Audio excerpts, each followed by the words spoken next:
Hola, ¿qué tal?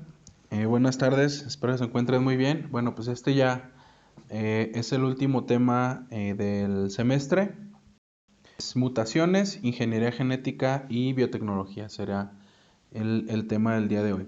Ya de mutaciones habíamos hablado anteriormente y quedábamos que las mutaciones podían ser de dos tipos. Podían ser mutaciones a nivel de ADN, que puede ser a nivel de una, dos, tres o varias bases nitrogenadas, o tenemos tipos de mutación que pueden ser cromosómicas. Entonces son las de ADN o las de a nivel de cromosoma. Dentro de las bases nitrogenadas, en este ejemplo podemos observar, pues bueno, la cadena normal y qué es lo que está sucediendo en distintos eventos. Por ejemplo, en la adición, lo que sucede es que se adhiere una base nitrogenada de más que no estaba con respecto a la cadena original. Entonces, si ustedes recuerdan, el ribosoma lee los genes de 3 en 3 letras. Entonces, el que se adhiera una letra de más, eso implica que el marco de lectura de en 3 en 3 se recorra y que por lo tanto el ribosoma tal vez a lo mejor detecta el codón de inicio, pero nunca encuentre el codón de paro, por lo que va a ubicar pues ese segmento como mutado, ¿sí? Y bueno, pues no va a codificar para nada. La otra, el número permanece constante, pero lo que sucede es que se cambia una base por otra. Es decir, la adenina se sustituye por la citosina. Entonces aquí vamos a tener que a lo mejor la afectación no es tan grave, porque lo único que va a cambiar es que a lo mejor si este triplete es el que lee el ribosoma y es el que va a formar un aminoácido, pues en vez de un aminoácido tal vez quede otro o no. Entonces esta, pues bueno, pudiera no ser grave, y lo que sucede en la supresión es que se eliminan bases nitrogenadas, lo cual también resulta grave porque también el marco de lectura se recorre y por lo tanto una proteína determinada por esta mutación ya no se pudiera generar. Con respecto a las mutaciones cromosómicas, podemos tener varios tipos, lo que es la deleción, duplicación, inversión, inserción y translocación. Son los diferentes tipos. Perdón. Lo que sucede en la deleción, digamos que esta es la hebra original y esto es lo que sucede. Es decir, cada caso va acompañado del original y lo que sucede. Si ustedes pueden observar, este pedacito de cromosoma se pierde y por eso se le llama deleción. Es decir, se elimina un segmento del cromosoma. En la duplicación, pues pasa lo contrario. Es decir, un segmento se duplica de tal manera que la información genética también se duplica. Y luego tenemos la inversión. En la inversión no va a haber pérdida del material genético, pero sí un segmento del cromosoma se va a voltear. Es decir, es como si tuviéramos un sentido, por ejemplo, nuestro cuerpo y, por ejemplo, nuestro brazo no lo voltearan. Entonces a eso se refiere lo de inversión. Se invierte un segmento. O sea, un segmento en un segmento de un cromosoma se voltea en el mismo lugar. Es decir, gira, como quien dice, o rota. En lo que es la inserción, si ustedes pueden observar, pues este es el caso original y esto es lo que sucedería.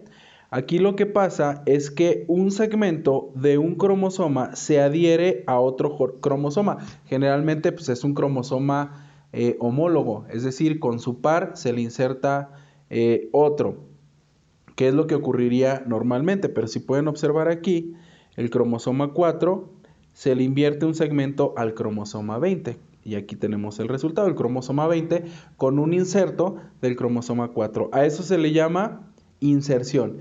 Y finalmente la translocación es cuando de igual manera un segmento de un cromosoma se cambia hacia otro cromosoma. Es muy parecido a la inserción, pero en este caso pues nada más digamos que es como traslocado o es movido de igual manera de un cromosoma a otro. Y pues vamos a tener que ese segmento de cromosoma en la translocación generalmente se pierde, ¿sí? En ambos casos, inserción y translocación, pues ambos cromosomas o ambos segmentos de cromosoma migran a otro diferente, pero en la translocación, aparte de migrar al otro diferente, digamos que rota o es girado, es decir, como que se invierte, o sea, se inserta en un cromosoma diferente y aparte se inserta invertido. Bueno, esos son con respecto a los tipos de mutación. Y pues bueno, la ingeniería genética es una rama de la biología que ha permitido la manipulación de los genes para obtener productos o organismos que de manera natural pues se les da un valor agregado que de manera natural no lo pudieran tener. Es decir, en la ingeniería genética lo que se hace es de alguna manera jugar con las mutaciones a partir del inserto de genes o segmentos de ADN que en un organismo del cual no es su ADN original puede generar alguna proteína que de forma natural, como les digo, no pudiera producir. La ingeniería genética tiene o se basa en una técnica que se llama la técnica del ADN recombinante. ¿Qué es esta técnica del ADN recombinante o transgénesis? Lo que vamos a tener es que si, por ejemplo, yo quiero producir una planta transgénica, por ejemplo, una planta de maíz, con una propiedad adicional que no tiene originalmente, por ejemplo, una planta de maíz resistente a la sequía, yo, por ejemplo, puedo observar que una planta determinada es resistente a la sequía. Sé que tiene genes que le permiten la resistencia a esa condición. Entonces, lo que se hace es que se aísla ese gen que le da la resistencia a esa planta y se inserta en la planta que yo quiero determinarle esa característica. Por ejemplo, en una planta de maíz o una planta de interés agronómica. ¿A partir de qué sucede pues esta transformación? A partir de algo que se llama el plásmido. El plásmido es una estructura pues, que viene en bacterias o que está en las bacterias. El plásmido es ADN extracromosomal fuera del núcleo, que la parte esta que está en rojo, por medio de algo que se llaman enzimas de restricción, yo la puedo quitar. Se puede quitar y en vez de esa que se quita, poner un gen de interés. Por ejemplo, este gen de resistencia a la sequía. Entonces, se inserta en esta bacteria, pues digamos que esta la empiezo a reproducir para que también se multiplique, pero las nuevas bacterias también se multipliquen con este gen de interés y luego ese gen de interés lo transfiero hacia una célula vegetal de la célula que yo quiero transformar, por ejemplo, en este caso, a la planta de maíz. Entonces se lo inserto a esa célula la pongo, pues hagan de cuenta, en una caja de Petri, en un laboratorio, con un medio de cultivo adecuado para que esa célula se empiece a multiplicar. Al estarse dividiendo por mitosis, lo que va a hacer es que estamos transformando ya células mutadas, células transformadas por ingeniería genética. Y luego después, bajo estímulos hormonales, voy a permitir que todas esas células o cada una de esas células dé origen a una planta nueva. Esa planta nueva ya va a tener esas características, como les digo, con este factor agregado o con este valor agregado. Es decir, ya van a ser plantas transformadas que van a tener ya en sí esta característica. Ya teniendo estas plantas, ya se reproducen de manera normal, como se reproduciría una planta de forma natural, pero con el valor agregado de que ya tiene ciertos genes con resistencia a ciertas características adversas que, como les digo, no tendría originalmente. ¿Cómo se hace esta transformación o esta transferencia de un plásmido hacia una célula vegetal? Se hace a partir de un cañón que se llama electroporador. Ese electroporador lo que genera es nanopartículas embebidas con el gen de interés que yo quiero transformar y esas se disparan directamente sobre las células vegetales. Es decir, estas secuencias, estos genes tienen que insertarse en la célula vegetal en el núcleo de la célula vegetal y adherirse al ADN. O sea, es un hecho que también es un tanto fortuito, pero por medio de esta electroporación yo voy a estar bombardeando a esas células vegetales hasta que alguna de ellas se les inserte el gen de interés. Y como les digo, pues al final vamos a tener plantas que ya van a estar transformadas. Claro que hay distintas pruebas para saber que realmente se me está transformando y no esperar hasta que crezca la planta para ver si sobrevive a la sequía. Eso se puede hacer con pruebas antes, porque generalmente en la secuencia de genes de interés que se insertan para transformar, se ponen algunos genes que se llaman genes reporteros. Un gen que da una coloración en la raíz azul bajo un compuesto químico y otro gen que es de resistencia a antibiótico. Es decir, que si la célula realmente se transformó, por ejemplo, estas células realmente se transformaron, se ponen en un medio de cultivo, que es esto que está en anaranjado, con un antibiótico, y si se transformaron va a ser resistente a ese antibiótico. De otra manera, la célula va a morir, porque va a estar ahí embebida en el antibiótico. Entonces, pues bueno, ya estas células transformadas, bajo estímulos hormonales por biotecnología vegetal, se pueden generar plantas. Entonces, si yo tengo una sola planta transformada, a partir de esta puedo generar millones y millones de copias. ¿Cuál es el problema? Que son clones. Es el único problema. Esta ingeniería genética y esta técnica que se llama técnica del ADN recombinante por ingeniería genética, aquí se los pongo, técnica del ADN recombinante.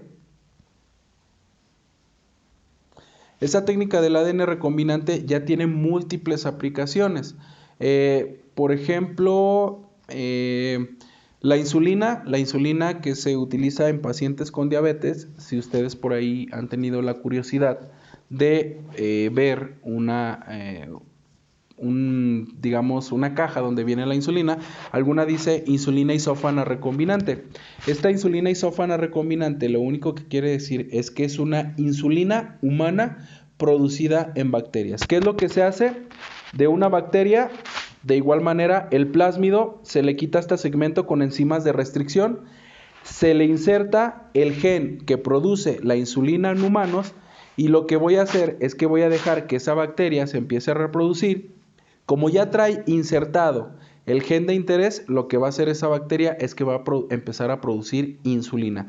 Yo la pongo en un bioreactor y yo sé que en el medio me va a estar produciendo la insulina. Simplemente, pues bueno, recojo esa insulina, la pongo en recipientes y bueno, pues la vendo como un medicamento. Claro, con las respectivas pruebas para determinar que, pues bueno, no tenga ninguna problemática. Entonces, muchos medicamentos se producen a partir de la recombinación del ADN o esta técnica del ADN recombinante, donde, por ejemplo, en bacterias, que es lo más fácil y rápido, se producen muchos compuestos, muchos medicamentos que actualmente se utilizan en la medicina. Por ejemplo, hormona del crecimiento, por ahí insulina, algunos medicamentos para distintos padecimientos, por ejemplo, respiratorios, etcétera, se generan por esta técnica. Es decir, con esta técnica podemos producir plantas mejoradas genéticamente con alguna condición favorable que no tienen originalmente y con eso garantizar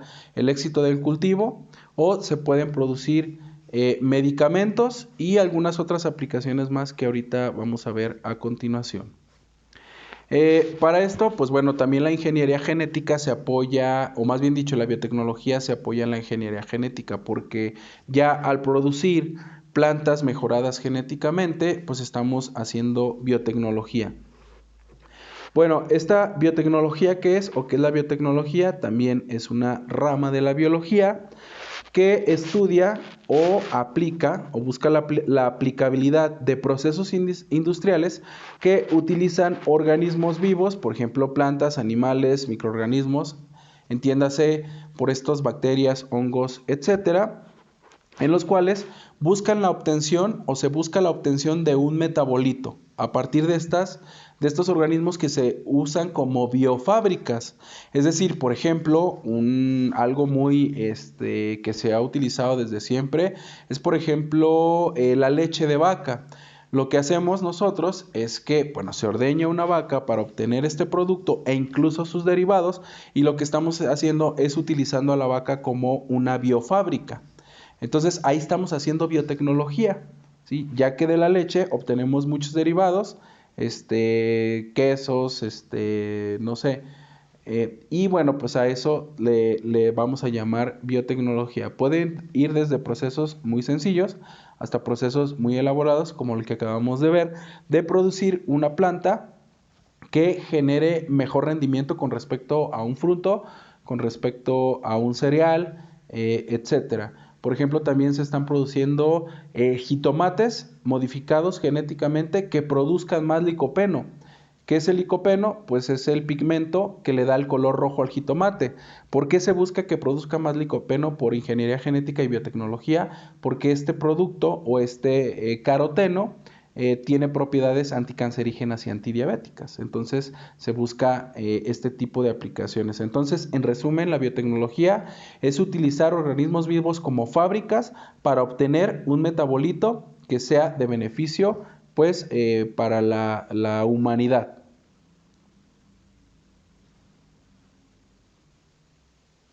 La biotecnología, pues claro que cuenta con la ingeniería genética. Yo creo que el avance de la biotecnología no hubiera sido tan exitoso como lo es actualmente si no fuera por la ingeniería genética y aunado, como les había dicho, al descubrimiento del ADN. Todos estos acontecimientos ya de biotecnología que son hechos, pues bueno, ya aplicados a lo industrial, a lo farmacéutico, a lo agronómico, etcétera, pues no es más que el resultado de la aplicación del estudio de todo este proceso de replicación, transcripción y traducción del ADN. Incluso el desarrollo de la vacuna de COVID, pues bueno, también tiene ingeniería genética, ya que va a funcionar a partir digamos, de la inducción del ARN mensajero para la producción de anticuerpos, en este caso contra SARS-CoV-2, contra el virus que produce la enfermedad de COVID-19. Algunas aplicaciones que se busca la biotecnología considere en un futuro y algunas que son una realidad, pues bueno, van a ser las siguientes. En el primer caso tenemos esta planta que si ustedes pueden observar, como que está brillando. Esta planta es una planta de tabaco a la cual se le insertó un gen de medusa. Eh, las medusas que producen, pues bueno, este brillo, esta como iridiscencia, bioluminiscencia, lo que se está haciendo es que se inserta este gen de la medusa a la planta de tabaco dentro de la ruta metabólica para el uso del agua. Es decir, cuando la planta de tabaco, digamos, ocupa agua, empieza a brillar. Se activa este gen y empieza a brillar. Entonces, una vez que se le riega a la planta y que detecta que ya se cubrió esa demanda, la planta deja de brillar. Entonces, esta es una aplicación muy interesante donde, pues bueno, este puede ser un mecanismo en la cual la planta avise cuando quiere agua, se le da el agua de manera muy óptima, sin desperdiciarla, lo que ocupa la planta, y inmediatamente que deja de brillar el cultivo, se deja de ¿cómo se llama? De echar agua en este caso.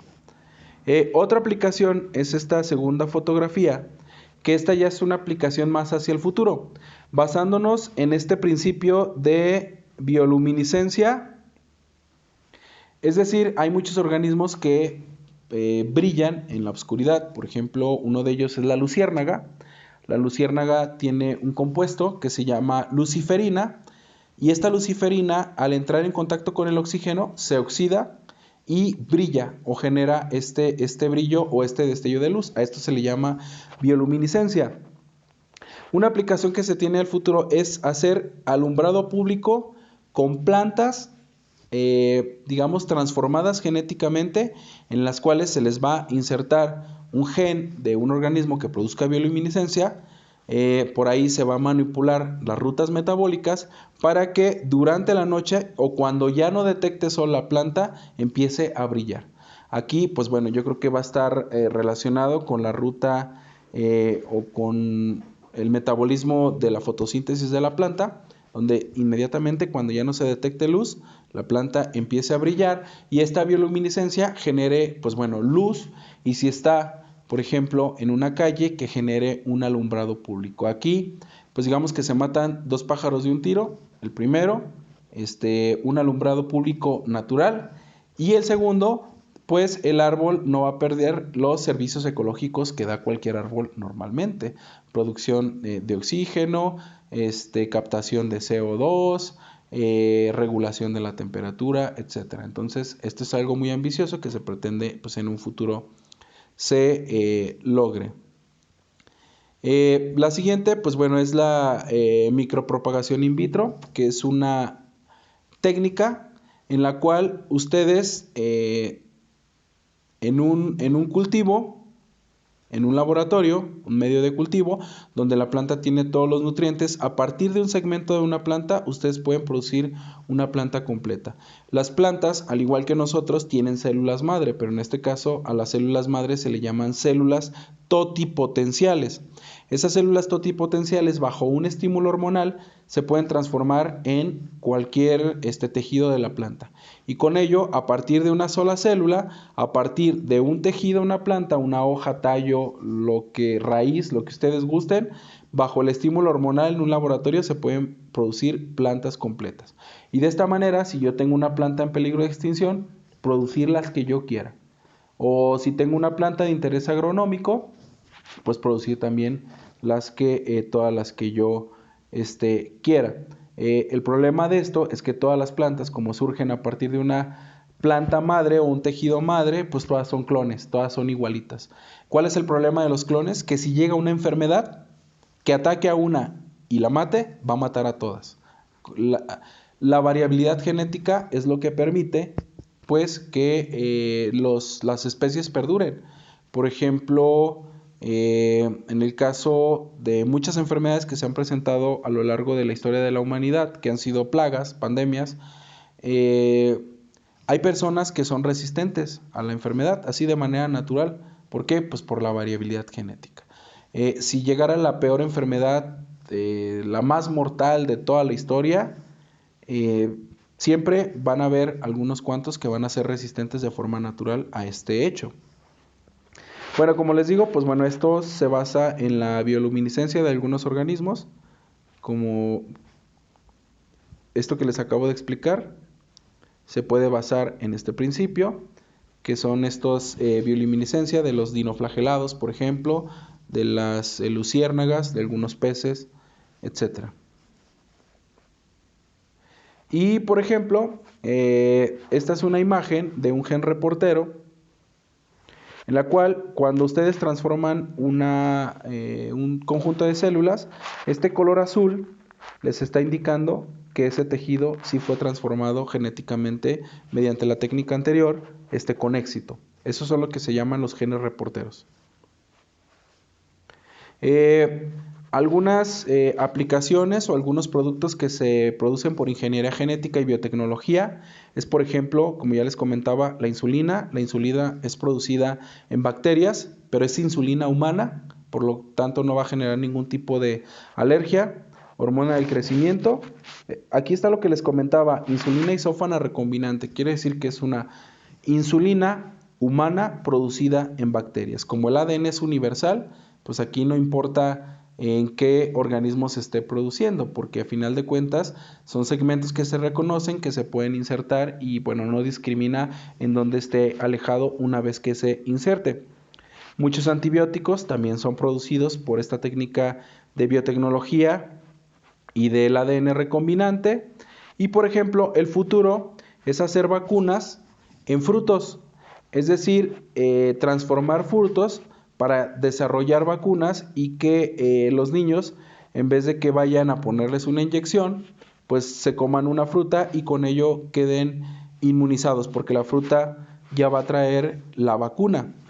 Esto es algo que se proyecta hacia el futuro y que se espera, pues bueno, se pueda consolidar. Ustedes han de decir, pues qué payasada, pero también recuerden que la la ciencia y la tecnología, y en este caso la biotecnología, busca también no solamente cubrir las necesidades, sino que también ser cómoda para la gente. En este caso, si una, digamos, vacuna resulta bastante desagradable y que a lo mejor le cause un trauma a un niño, pues se busca en este caso alternativas como esta, que la ciencia lo pueden hacer y que sean pues más cómodas y benéficas para las personas. Y bueno, evitarnos pues bueno muchos dramas con los niños cuando estos pues bueno se les lleva a vacunar, que es algo que bueno pues es inevitable y que es para el bien de las personas. Algunas otras aplicaciones, ya casi para terminar, es por ejemplo en la suplementación de alimentos. Aquí entra la biotecnología, por ejemplo las aguas que contienen vitaminas, algunos cereales con una vitamina o con algún nutrimento agregado, pues aquí entrará la biotecnología. Aquí por ejemplo, fíjense, este es un flan que promociona lo que es el omega 3.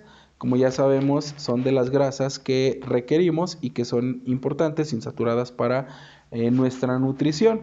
Entonces, pues bueno, aquí se busca un producto que es un postre, pero con un valor agregado. En este caso, pues será el omega 3. También en algún momento se creó un arroz que se llamó arroz dorado, que tenía, este es el arroz normal y este es el arroz dorado. Se le llamaba dorado porque fue modificado genéticamente, se le insertó un gen que producía carotenos y de esta manera se pigmentaba amarillo, pero no tanto se buscaba que cambiara de color, lo que se buscaba es que tuviera pues este caroteno que fuera benéfico para la salud de los consumidores. Por ejemplo, se vende también algo como esto, que es el resveratrol. El resveratrol, digamos que ya como en cápsulas, el resveratrol viene en la uva y se ha visto que es un potente antioxidante. Entonces, pues bueno, se venden de esta manera. O como les decía, los jitomates ricos en licopeno. El licopeno es el que les da el color rojo a los jitomates y ese licopeno ya ha sido comprobado que es anticancerígeno, que es antidiabético, que es antioxidante, por lo que un jitomate que produzca más de este compuesto va a ayudar a prevenir este tipo de enfermedades, ¿sí? Entonces, pues bueno, son aplicaciones que ya buscan la prevención e incluso el tratamiento de muchas enfermedades o muchos padecimientos crónicos como estos que les acabo de comentar. Y ya finalmente, pues sabemos que la biotecnología, pues bueno, tiene también sus desventajas. Tan es así que muchas de las prácticas por las cuales se producen este tipo de pues ahora sí que de plantas de interés agronómico o de beneficio para la humanidad, tienen prácticas en las cuales se utilizan muchos compuestos que son tóxicos. Por ejemplo, el glifosato, que es un compuesto que se utiliza como un herbicida, y este herbicida pues se ha visto que es cancerígeno y pues bueno, es muy peligroso para las personas, ¿no? Y que incluso asperjado puede llegar a que si está en contacto con la planta lo absorba y lo bioacumule en el fruto o en las hojas. Entonces al comérnoslo podemos estar comiendo estar comiendo este compuesto cancerígeno. Afortunadamente pues hay algunas organizaciones como Greenpeace que pues bueno se encargan de luchar para que las prácticas, por ejemplo, agronómicas o industriales, no sean dañinas para el medio ambiente, ¿sí? Por ejemplo, campañas como estas, defiende tu arroz, por ejemplo. También lo que se busca, por ejemplo, Greenpeace, es que no se pierdan las variedades que son nativas de ciertas plantas que son emblemáticas de ciertos países. Por ejemplo, aquí en México tenemos muchos híbridos de maíz que se han ido trabajando desde tiempos prehispánicos y después llegan industrias transnacionales agrícolas y ya nada más le insertan algo, un genecito y ya dicen que toda la planta es de ellos y bueno, pues se roban estas plantas que por mucho tiempo se han trabajado en nuestro país, especialmente pues lo que es el maíz. Una de las desventajas, por ejemplo, de utilizar ingeniería genética es estos genes reporteros que les digo. Utilizan genes de resistencia a antibiótico para garantizar que la célula sea transformada, para poderlo ver en laboratorio. Hay compuestos químicos que se supone inactivan estos genes, pero no se ha comprobado que los inactiven totalmente. El miedo que se tiene es que estos genes reporteros logren pasar, por ejemplo, a una bacteria y que esa bacteria sea resistente al antibiótico. Y que, por ejemplo, cuando parasite una persona, si logra pasar pues esas barreras de transmisión, si logra infectar a una persona, que esa bacteria ya de forma natural sea resistente a determinado antibiótico, que de alguna manera u otra está pasando. Pero acá el mecanismo por el cual las bacterias están siendo resistentes a los antibióticos es porque los hemos utilizado de forma indiscriminada y los hemos utilizado de manera no adecuada. Es decir, que si a nosotros nos dicen, tómate un antibiótico por 7 días, sabemos que a los 3 días nos vamos a sentir muy bien y ¿qué es lo que hacemos? Dejamos de consumir el antibiótico. Se nos dice, por ejemplo, 7 días o 10 días o 15 días porque el médico, pues bueno, determina que en ese rango de tiempo puede acabar con la infección. Si lo interrumpimos antes, lo que estamos haciendo es un fenómeno que se llama presión selectiva, en el cual la bacteria o las bacterias que quedan vivas, estamos fomentando su resistencia. Y ya después, cuando nos volvemos a enfermar con la misma bacteria, pues ya presenta cierta resistencia al antibiótico y nos tienen que dar otro más fuerte. Entonces, pues bueno, son algunas de las desventajas de la biotecnología. Ya ustedes, bueno, pues tendrán la mejor opinión al respecto, pero sí es importante que conozcan que esta técnica de ingeniería genética del ADN recombinante, pues el riesgo que puede llegar a tener, ¿no? Y que en determinado momento, pues ustedes sean libres de elegir si consumen alimentos transgénicos o no. Bueno, estos videos ya les puse los links, es del tema anterior de replicación y traducción del ADN. Son animaciones para que las puedan checar y puedan hacer sus respectivos mapas conceptuales. Bueno, entonces hasta aquí sería todo. Este es el último tema. Si tienen alguna duda, pues bueno, me lo pueden hacer saber por mensaje.